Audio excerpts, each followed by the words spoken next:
First of all मैं बताना चाहती हूँ 20 तारीख का जब मैं गई, हम लोग पीसफुली प्रोटेस्ट चल रहा था।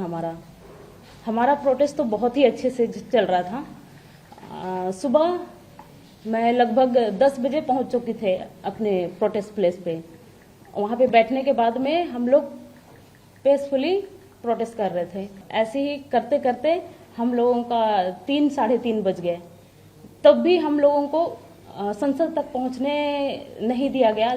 संसद तक पहुंचने के लिए हमें रोक दिया गया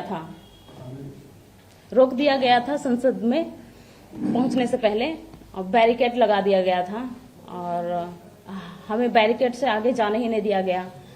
मुझे इंजरी, जब मैं टीयर गैस की डर की वजह से हम लोग जब भागने लगे तो वे लोग 2-3 लोग राइफल पकड़े हुए थे।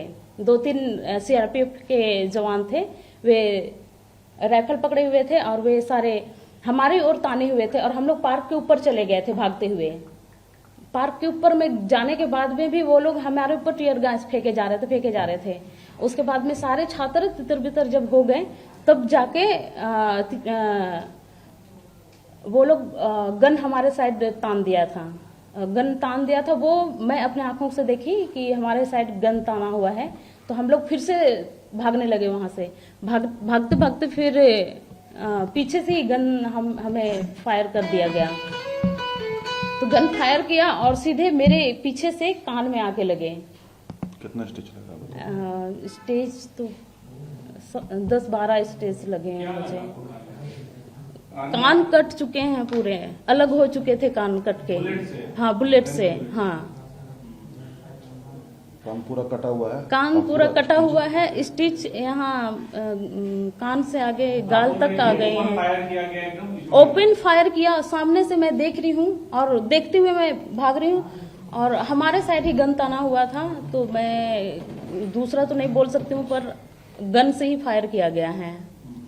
तो वो रबर गन था या फ्लैट गन था वो, हाँ, वो हमें आइडिया नहीं है, पर गन से ही मुझे फायर किया है। इसके बाद इनको आरएमएल अस्पताल ले जाया गया। हाँ, तुरंत वहां से हॉस्पिटल। मुझे आसपास ही हमारे फ्रेंड्स ही थे, वे हमें जल्दी से मतलब कवर कर लिए। 2-3 लड़के हमें कवर कर लिए। कवर करने के बाद फिर मुझे वही रोड से ही साइड करते हुए मुझे हॉस्पिटल के ले जाया गया। और आसपास ही एम्बुलेंस मुझे मिल गई रोड में ही। तो फिर रोड से ही एम्बुलेंस में सीधे मुझे आरएमएल हॉस्पिटल एडमिट कर लिया गया। एडमिट करने के बाद में फिर तुरंत मेरी सर्जरी स्टार्ट कर दिए। 2 घंटे लगे मेरे सर्जरी में। सर्जरी होने के बाद में फिर मुझे 2 घंटे सर्जरी होने के बाद में 15 मिनट के बाद में मुझे वहां से डिस्चार्ज कर दिया गया। थोड़ी सुनने में तकलीफ हो रही है, कम सुनाई दे रहा है राइट कान से। अभी डॉक्टर बोले ट्रीटमेंट चलेगा और 1 वीक के बाद। एक हमारी झारखंड की बेटी, आदिवासी बेटी, वहां गई प्रदर्शन करने, जिस तरीके से बर्बरता का शिकार हुई आप सामने देख सकते हैं। 2-3 सवाल मेरे पास है आपके माध्यम से सरकार से, गृह मंत्री जी से। सुप्रीम कोर्ट के 2006 का ऑर्डर है कि किसी भी पुलिस वाले को बिना नेम प्लेट के भीड़ कंट्रोल करने में नहीं लगाया जा सकता है, पहला। दूसरा कि अगर आप सिविल ड्रेस में हैं तो आप लाठी का प्रयोग नहीं कर सकते, अधिकारी नहीं आपको। और तीसरा, जो परेड गन चला वो रैपिड एक्शन फोर्स ने चला, जो सीआरपीएफ के अंतर्गत आता है, और सीआरपीएफ होम मिनिस्ट्री के बिना आदेश के काम नहीं कर सकता है। कश्मीर में बड़े बड़े पत्थरबाजों और आतंकवादी के ऊपर चलाने के बाद इन बच्चों ने ऐसा क्या कर दिया था कि आपको दिल्ली, देश की राजधानी में, अपने ही बच्चों पर इस पैलेट गन का इस्तेमाल करना पड़ा।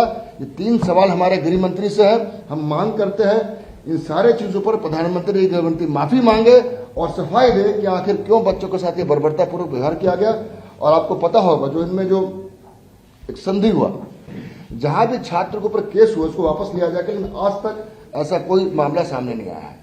दूसरी बात, इनके गुंडे अलग अलग जगह पे लड़कियों को पीट रहे हैं, गाली दे रहे हैं, और बहुत सारे वीडियो आपको दिल्ली से लेकर तमाम देश से आपके पास आते होंगे।